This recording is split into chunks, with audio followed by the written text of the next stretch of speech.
नमस्कार मित्रांनो, स्वागत आहे आपलं MPSC कॉर्नर या यूट्यूब चॅनलवरती.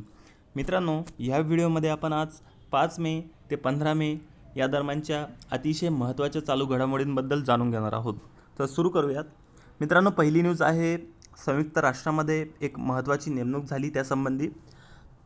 मित्रांनो, संयुक्त राष्ट्रामध्ये भारताचे स्थायी प्रतिनिधी म्हणून TS तिरुमूर्ती यांची नेमणूक करण्यात आलेली आहे.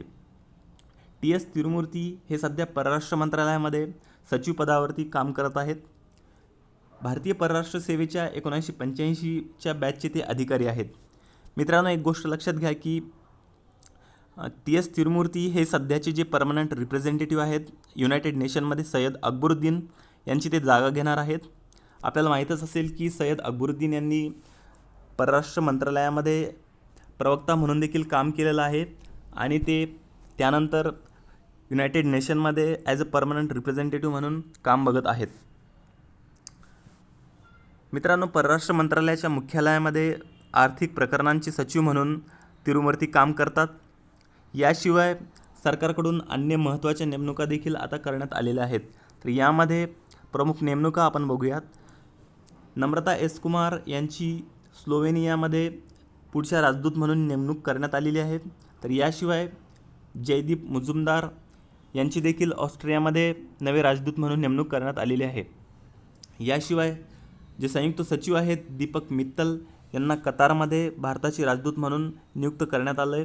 तर पियुष श्रीवास्तव हे बहरीनमध्ये भारताच्या राजदूतपदी नियुक्त करण्यात आलेलं आहे. मित्रांनो, इराण देशाने एक नवीन राष्ट्रीय चलन स्वीकारलेलं आहे, तर त्याबद्दल आपण जाणून घेऊयात.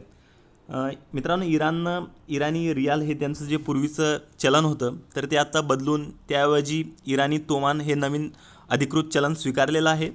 तर या बदललेल्या चलनानुसार एका तोमांचं जे मूल्य आहे हे 10,000 रियाल एवढं असणार आहे. तर हे करण्यामागं काय पार्श्वभूमी आहे ते बघूयात. आपल्याला माहीत आहे की इराण आणि अमेरिका यांच्यामध्ये अनेक वर्षांपासून वितुष्टाचे संबंध आहेत आणि USने इराणबरोबरचा जो अणुकरार होता, न्यूक्लिअर डील होती, ती रद्द केली होती. याशिवाय त्यांनी न्यूक्लिअर डील रद्द करण्याबरोबरच अनेक इकॉनॉमिकल सँक्शन्स देखील त्यांच्यावरती लादले होते. तर या अनुषंगाने याचा परिणाम म्हणून इराणचं चलनाचं जे मूल्य आहे ते 60% घसरलं आणि रियाल डॉलरच्या तुलनेमध्ये 1,56,000 इतका घसरला. तर एवढी किंमत घसरल्यामुळं ऑब्व्हियसली तिथं महागाई खूप वाढली आणि हीच घसरण रोखण्यासाठी एक उपाययोजना म्हणून इराणने हा चलन बदलण्याचा निर्णय घेतलेला आहे. मित्रांनो, अतिशय महत्त्वाचा पॉईंट आहे परीक्षेच्या दृष्टीने की इराणने जे नवीन राष्ट्रीय चलन स्वीकारलेलं आहे त्याचं नाव परीक्षेमध्ये विचारलं जाऊ शकतं. तर तोमान हे नवीन त्यांचं राष्ट्रीय चलन आहे. पूर्वीचं जे चलन होतं ते रियाल होतं आणि इराण हा मध्यपूर्वेतला देश आहे आणि तेहरान ही इराणची राजधानी आहे. ओके, ही न्यूज आहे ऑपरेशन समुद्र सेतू या संबंधित. तर मित्रांनो, भारतीयांना परत आणण्यासाठी भारतीय नौदलाचं हे एक ऑपरेशन आहे ज्याला नाव दिलं गेलं ऑपरेशन समुद्र सेतू. आपल्याला माहीत आहे की मित्रांनो, कोविड-19च्या महामारीमध्ये अनेक देशांमध्ये अनेक भारतीय अडकलेले आहेत. तर याच पार्श्वभूमीवरती भारतामध्ये परत येऊ पाहणाऱ्या भारतीयांना बाहेर काढण्यासाठी भारतीय नौदलाने, इंडियन नेव्हीने ही एक ऑपरेशन समुद्र सेतू नावाची मोहीम सुरू केलेली आहे. 8 मे 2020 रोजी ही मोहीम सुरू झाली आणि या मोहिमेच्या पहिल्या टप्प्यामध्ये भारतीय नौदल मालदीव देशात असलेल्या भारतीयांना परत आणणार आहे.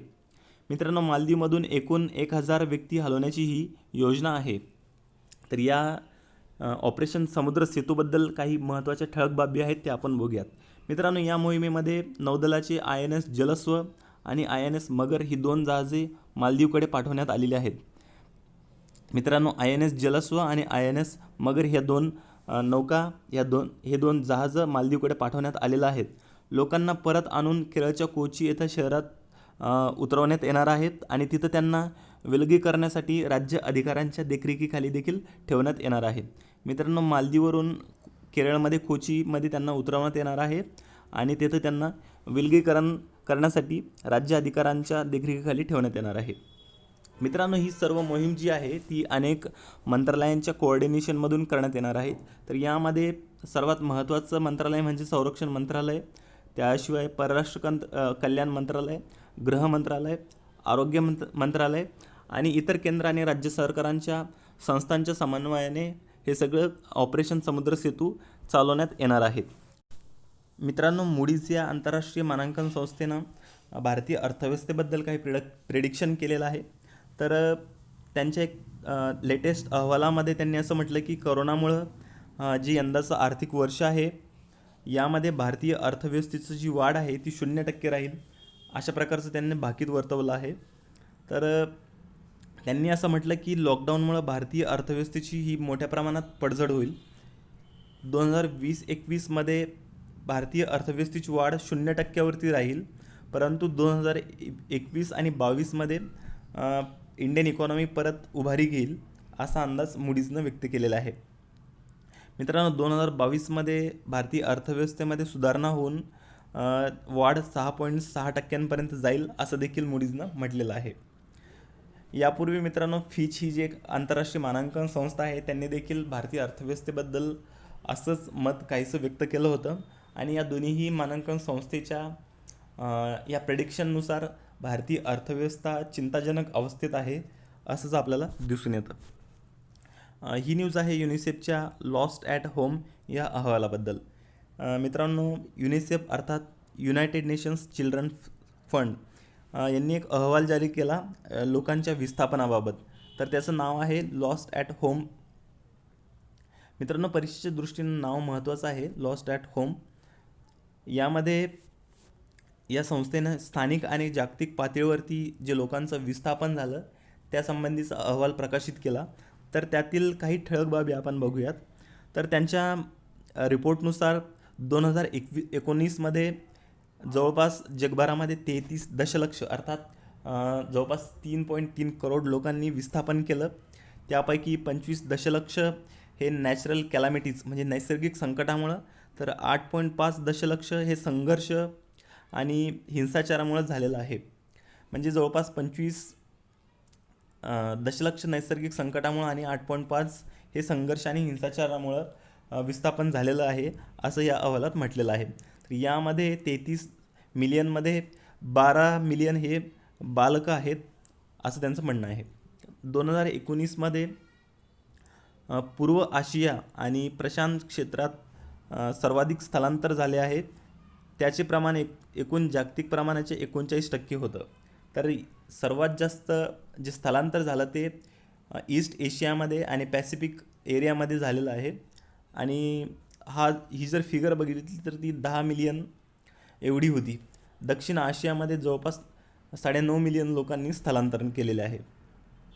मित्रांनो, केवळ भारत, बांगलादेश, चीन आणि फिलिपिन्स या देशांमध्ये नैसर्गिक संकटामुळे स्थलांतरणाचे प्रमाण जगाच्या तुलनेत 69% आहे. मित्रांनो, भारत, बांगलादेश, चीन आणि फिलिपिन्स यांच्यामध्ये नैसर्गिक संकटामुळे जे स्थलांतर होतं ते जगाच्या तुलनेमध्ये 69% आहे. मित्रांनो, आत्ता आपण बघितलं की ऑपरेशन समुद्र सेतू राबवण्यात येत आहे कोविड-19मध्ये जे मालदीवमध्ये लोक अडकलेले आहेत त्यांना परत आणण्यासाठी. तर अशाच प्रकारचं एक मोठं मोहीम एअर इंडियामार्फत देखील राबवण्यात येत आहे, ज्याचं नाव आहे वंदे भारत मिशन. यामध्ये जे परदेशात अडकलेले भारतीय आहेत त्यांना परत आणण्यात येणार आहेत. तर मित्रांनो, 7 मे 2020पासून या अभियानाला सुरुवात झाली. मित्रांनो, या अभियानाच्या पार्श्वभूमीवर तिरुवनंतपुरम, दिल्ली आणि मुंबईसह अनेक विमानतळांवरती आरोग्यासंबंधी सर्व व्यवस्था उभी केली आहे. ज्या प्रवाशांमध्ये कोविड-19 रोगाची कुठलीही लक्षणे आढळलेली नाहीत त्यांनाच भारतामध्ये परत आणले जाणार आहेत. मित्रांनो, ज्यांना कोविड-19चं कुठल्याही प्रकारचं लक्षण नाही तर त्यांनाच भारतामध्ये परत आणण्यात येणार आहेत. यासंबंधीच्या महत्त्वाच्या फॅक्ट्स आपण बघूयात. मित्रांनो, एअर इंडिया या सरकारी हवाई सेवा कंपनी आहे. तर या एअर इंडियाच्या विमानांनी आणि जहाजातून जवळपास 15,000 भारतीयांना मायदेशी आणले जाणार आहे. लोकांच्या वैद्यकीय तपासणी करण्यासाठी आणि त्यांच्यावर लक्ष ठेवण्यासाठी विमानतळ आणि बंदरं पूर्णतः सज्ज करण्यात आलेले आहेत. मित्रांनो, एअर इंडिया 12 देशांमधून सुमारे 15,000 भारतीयांना टप्प्याटप्प्याने परत आणणार आहेत. मित्रांनो, 20 मेपर्यंत आपण बघितलं असेल न्यूजमध्ये की अनेक लोकांना भारतामध्ये आणलेलं आहे. पहिल्या टप्प्यात 13 मेपर्यंत 64 उड्डाण आयोजित केली गेली आणि 13 मे 2020 नंतर खाजगी विमान कंपन्यांना देखील या मोहिमेत समावेश केलेला आहे. मित्रांनो, देवी रोगाचं निर्मूलन कार्यक्रमाच्या 40व्या वर्धापन दिनानिमित्त जागतिक आरोग्य संघटनेच्या सहकार्याने संयुक्त राष्ट्रसंघाचे जे टपाल प्रशासन आहे, युनायटेड नेशन्स पोस्टल ॲडमिनिस्ट्रेशन, त्यांनी एक स्मारक टपाल तिकीट जाहीर केलेलं आहे. तर सर्जिओ बारदात यांनी हे तिकीट तयार केलं. मित्रांनो, एक गोष्ट लक्षात घ्या की देवी रोगाच्या निर्मूलनासाठी WHOने 1967 साली एक जागतिक मोहीम सुरू केली होती. त्यानंतर 1980मध्ये मे महिन्यात झालेल्या 33व्या जागतिक आरोग्य सभेमध्ये एक घोषणा करण्यात आली की जग हे देवी रोगापासून मुक्त झालेलं आहे. तर त्या पार्श्वभूमीवर हा जो 40वा वर्धापन दिन आहे, तर त्या अनुषंगानं WHO आणि संयुक्त राष्ट्रसंघाचं जे टपाल विभाग आहे, या दोघांच्या सहकार्याने एक स्मारक टपाल तिकीट जाहीर केलेलं आहे. मित्रांनो, युनायटेड नेशन्स पोस्टल ॲडमिनिस्ट्रेशन हा एक संयुक्त राष्ट्रसंघाचा टपाल विभाग आहे. हा विभाग 16 नोव्हेंबर 1950 रोजी अस्तित्वात आला आणि त्याचं 1951 साली अधिकृतपणे उद्घाटन झालं. मित्रांनो, न्यूयॉर्क, जिनेव्हा आणि व्हिएन्ना हे UNPAचे कार्यालय आहे. UNPA एक असं एकमेव टपाल प्राधिकरण आहे की जे अमेरिकी डॉलर, स्विस फ्रँक आणि युरो अशा 3 वेगवेगळ्या चलनांमध्ये टपाल तिकीट प्रसिद्ध करतात. मित्रांनो, 11 मे रोजी राष्ट्रीय तंत्रज्ञान दिन साजरा केला गेला. तर यावर्षी एक महत्त्वाची उच्चस्तरीय डिजिटल परिषद या निमित्ताने घेण्यात आली. तर त्याचं नाव होतं रिस्टार्ट, अर्थात rebooting economy through science, technology and research translation. मित्रांनो, लक्षात घ्या long form, rebooting economy through science, technology and research translations. विज्ञान, तंत्रज्ञान आणि संशोधनाच्या माध्यमातून अर्थव्यवस्थेला पुनर्चालना, अशा प्रकारची डिजिटल परिषद राष्ट्रीय तंत्रज्ञान दिनाच्या निमित्तानं दिल्लीमध्ये भरवण्यात आली. मित्रांनो, हा जो कार्यक्रम राबवला गेला, हा कार्यक्रम विज्ञान व तंत्रज्ञान विभागाच्या अखत्यारीत असलेला तंत्रज्ञान विकास मंडळ म्हणजेच टेक्नॉलॉजिकल डेव्हलपमेंट बोर्ड आणि भारतीय उद्योग संघ यांच्या वतीनं आयोजित करण्यात आलेला होता. मित्रांनो, दरवर्षी 11 मे हा राष्ट्रीय तंत्रज्ञान दिवस साजरा करण्यात येतो. तर यामागचा इतिहास आपण बघूयात. 1998मध्ये 11 मेला तत्कालीन अटल बिहारी वाजपेयी पंतप्रधान असताना त्यांच्या नेतृत्वाखाली ऑपरेशन शक्ती, ज्यालाच पोखरण 2 ही दुसरी अणुचाचणी यशस्वीरित्या पार पाडली होती. ही चाचणी पोखरण येथे आयोजित केली गेली होती.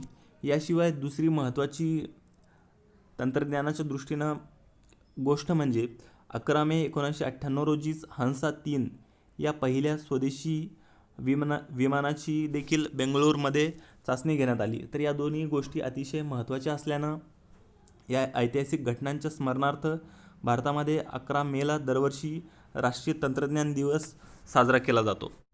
दरवर्षी 12 मे हा दिवस आंतरराष्ट्रीय परिचारिका दिन अर्थात इंटरनॅशनल नर्सेस डे म्हणून पाळण्यात येतो. यावर्षी हा दिन nurses a voice to lead, nursing the world to health अशा प्रकारच्या संकल्पनेखाली पाळण्यात आला. मित्रांनो, संकल्पना म्हणजेच थीम लक्षात घ्या, nurses a voice to lead, nursing the world to health अशा प्रकारची संकल्पना ह्या वर्षी इंटरनॅशनल नर्सेस डेची होती. मित्रांनो, हा दिवस परिचारिकांनी म्हणजेच नर्सेसनी समाजात दिलेल्या योगदानाचा सन्मान करण्यासाठी हा दिवस साजरा करण्यात येतो. तर यामागची पार्श्वभूमी देखील आपण बघूयात.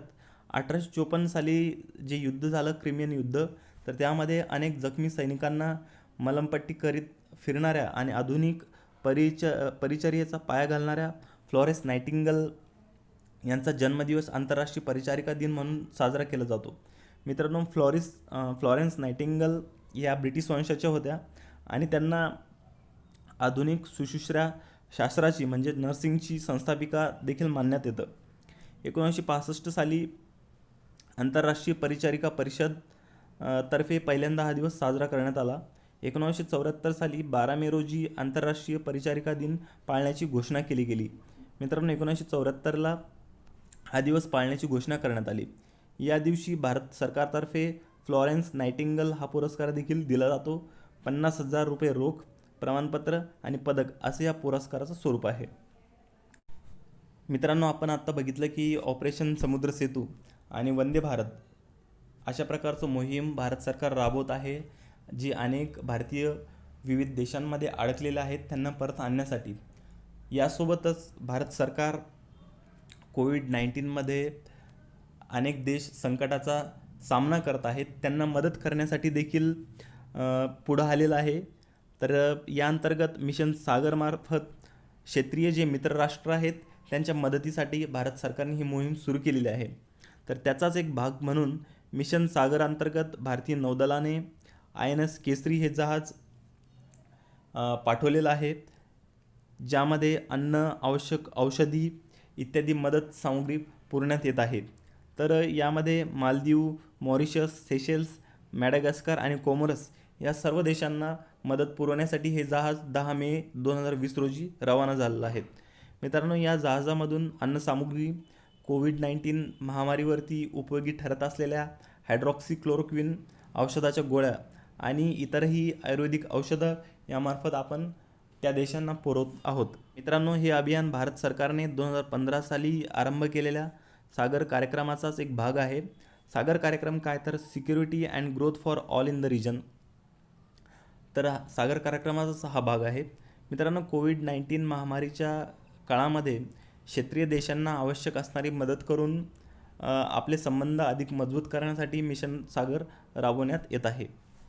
मित्रांनो, या मोहिमेची जबाबदारी संरक्षण मंत्रालय, परराष्ट्र व्यवहार मंत्रालय आणि सरकारच्या इतर संबंधित संस्था आणि विभाग मिळून संयुक्त समन्वयाने पार पाडण्यात येत आहे. जगभरात आंतरराष्ट्रीय कुटुंब दिन 15 मे रोजी साजरा करण्यात आला. मित्रांनो, जगात कुटुंब, लोक, समाज आणि संस्कृती यांचं महत्त्व पटवून देण्याकरता दरवर्षी 15 मेला आंतरराष्ट्रीय कुटुंब दिन साजरा करण्यात येतो. यावर्षी 2020मधला आंतरराष्ट्रीय कुटुंब दिन families in development, Copenhagen and Beijing +25 या संकल्पनेखाली साजरा करण्यात आला. मित्रांनो, लक्षात घ्या की यावर्षीची थीम होती families in development, Copenhagen and Beijing +25. मित्रांनो, यामागची जी थीम आहे तर यामागे एक कारण आहे की जे कोपनहेगन घोषणापत्र आणि बीजिंग प्लॅटफॉर्म फॉर ॲक्शन हे जे घोषणापत्र होतं यांना यावर्षी 25 वर्ष झाले. तर त्या वर्धापनाच्या पार्श्वभूमीवरती या प्रकारची थीम जागतिक कुटुंब दिनाच्या दिवशी पाळण्यात आली. मित्रांनो, 1993 पासून संयुक्त राष्ट्रसंघाच्या महासभेने एक ठराव मंजूर करून आंतरराष्ट्रीय कुटुंब दिन साजरा करण्यासाठी 15 मे या तारखेची निवड केली होती. तर 1993 पासून आंतरराष्ट्रीय कुटुंब दिन 15 मेला साजरा करण्यात येतो. तर मित्रांनो, ह्या होत्या 5 मे ते 15 मे दरम्यानच्या अतिशय महत्त्वाच्या अशा चालू घडामोडी. जर हा व्हिडिओ आपल्याला आवडला असेल तर प्लीज लाईक करा आणि या व्हिडिओला शेअर करा आणि चॅनलला सबस्क्राईब करायला विसरू नका. थँक्यू.